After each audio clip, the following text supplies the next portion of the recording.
ಮತ್ತೊಂದು ಕಡೆ CM DK Shivakumar ಸ್ವಾಮೀಜಿಗಳ ಆಶೀರ್ವಾದ ಪಡೆಯೋದಕ್ಕೆ ಬಂದಿದ್ದಾರೆ. ಶಾಸಕ ಲಕ್ಷ್ಮಣ್ ಸವದಿ ಜೊತೆಗೆ ಶಾಂಗ್ರಿಲಾ ಹೋಟೆಲ್ಗೆ ಆಗಮಿಸಿದ್ದಾರೆ. ನಿನ್ನೆ ಪ್ರಮಾಣ ವಚನ ಕಾರ್ಯಕ್ರಮಕ್ಕೆ ಬಂದಿದ್ದ ಶ್ರೀಗಳು ಹೋಟೆಲ್ನಲ್ಲಿ ವಾಸ್ತವ್ಯ ಹೂಡಿದ್ದಾರೆ. ನಿನ್ನೆ ಪ್ರಮಾಣ ವಚನ ಕಾರ್ಯಕ್ರಮಕ್ಕೆ ಬಂದಿದ್ದಂತ ಸ್ವಾಮೀಜಿಗಳನ್ನ ಭೇಟಿ ಮಾಡೋದಕ್ಕೆ ಈಗ ಶಾಂಗ್ರಿಲಾ ಹೋಟೆಲ್ಗೆ ಭೇಟಿ ಕೊಟ್ಟಿದ್ದಾರೆ. ವಸಂತನಗರದ ಖಾಸಗಿ ಹೋಟೆಲ್ನಲ್ಲಿ ಸ್ವಾಮೀಜಿಗಳೆಲ್ಲ ತಂಗಿದ್ದಾರೆ. ಹೀಗಾಗಿ ಸ್ವಾಮೀಜಿಗಳ ಆಶೀರ್ವಾದ ಪಡೆಯೋದಕ್ಕೆ ಡಿಕೆ ಶಿವಕುಮಾರ್ ಆಗಮಿಸಿದ್ದಾರೆ. ನಿನ್ನೆ ಪ್ರಮಾಣ ವಚನ ಕಾರ್ಯಕ್ರಮಕ್ಕೆ ಸುಮಾರು 55ಕ್ಕೂ ಹೆಚ್ಚು ಸ್ವಾಮೀಜಿಗಳು ಮತ್ತೆ ಸರ್ವಧರ್ಮದ ಗುರುಗಳು ಎಲ್ಲರಿಗೂ ಆಹ್ವಾನ ಇತ್ತು. ಬಹಳಷ್ಟು ಸಂಖ್ಯೆಯಲ್ಲಿ ಸ್ವಾಮೀಜಿಗಳು ಬಂದಿದ್ರು.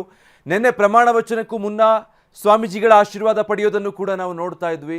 ಆ ಎಲ್ಲ ಸ್ವಾಮೀಜಿಗಳು ಖಾಸಗಿ ಹೋಟೆಲ್ನಲ್ಲಿ ತಂಗಿದ್ರು. ಇವತ್ತು ಮತ್ತೆ ಶಾಸಕ ಲಕ್ಷ್ಮಣ್ ಸವದಿ ಅವರ ಜೊತೆಗೆ ಸಿಎಂ ಡಿಕೆ ಶಿವಕುಮಾರ್ ಹೋಟೆಲ್ಗೆ ಭೇಟಿ ಕೊಟ್ಟಿದ್ದಾರೆ. ಸ್ವಾಮೀಜಿಗಳ ಆಶೀರ್ವಾದ ಪಡೆಯೋದಕ್ಕೆ ಮುಂದಾಗಿದ್ದಾರೆ. ಬಹಳಷ್ಟು ಎಲ್ಲ ಧರ್ಮದ ಬಹುತೇಕ 55ಕ್ಕೂ ಹೆಚ್ಚು ಮಠಗಳ ಮಠಾಧೀಶರಿಗೆ ಸ್ವಾಮೀಜಿಗಳಿಗೆ ಅವರ ಪ್ರಮಾಣ ವಚನ ಕಾರ್ಯಕ್ರಮಕ್ಕೆ ಅಧಿಕೃತವಾಗಿ ಆಹ್ವಾನ ಇದ್ದಿದ್ದರಿಂದ ಎಲ್ಲರೂ ಕೂಡ ಆಗಮಿಸಿದ್ರು. ಅದಾದ ಬಳಿಕ ಬೆಂಗಳೂರಿನ ಖಾಸಗಿ ಹೋಟೆಲ್ನಲ್ಲಿ ಉಳಿದುಕೊಂಡಿದ್ರು. ಇವತ್ತು ಬೆಳಗ್ಗೆನೆ ಮತ್ತೊಮ್ಮೆ ಸ್ವಾಮೀಜಿಗಳನ್ನು ಭೇಟಿಯಾಗಿ ಅವರ ಆಶೀರ್ವಾದ ಪಡೆಯೋದಕ್ಕೆ ಡಿಕೆ ಶಿವಕುಮಾರ್ ಮುಂದಾಗಿದ್ದಾರೆ. ಶಾಂಗ್ರಿಲಾ ಹೋಟೆಲಿಗೆ ಹೋಗಿ ಅಲ್ಲಿ ವಾಸ್ತವ್ಯ ಹೂಡಿದ್ದಂಥ ಸ್ವಾಮೀಜಿಗಳನ್ನು ಭೇಟಿಯಾಗಿ ಆಶೀರ್ವಾದ ಪಡೆಯೋದಕ್ಕೆ ಮುಂದಾಗಿದ್ದಾರೆ. ಶ್ರೀಗಳ ಆಶೀರ್ವಾದ ಪಡೆಯೋದಕ್ಕೆ ಶಾಸಕ ಲಕ್ಷ್ಮಣ್ ಸವದಿ ಜೊತೆಗೆ ಡಿಕೆ ಶಿವಕುಮಾರ್ ಶಾಂಗ್ರಿಲಾ ಹೋಟೆಲ್ಗೆ ಬೆಳಗ್ಗೆ ಆಗಮಿಸಿರುವಂಥದ್ದನ್ನು ನಾವು ಗಮನಿಸ್ತಾ ಇದ್ದೀವಿ. ನಿನ್ನೆಯ ಅವರ ಪ್ರಮಾಣ ವಚನದ ಕಾರ್ಯಕ್ರಮದಲ್ಲೂ ಕೂಡ ಅಷ್ಟೇ ಬಹಳ ದೊಡ್ಡ ಸಂಖ್ಯೆಯಲ್ಲಿ ಸ್ವಾಮೀಜಿಗಳು ಮಠಾಧೀಶರು ಆಗಮಿಸಿದ್ರು.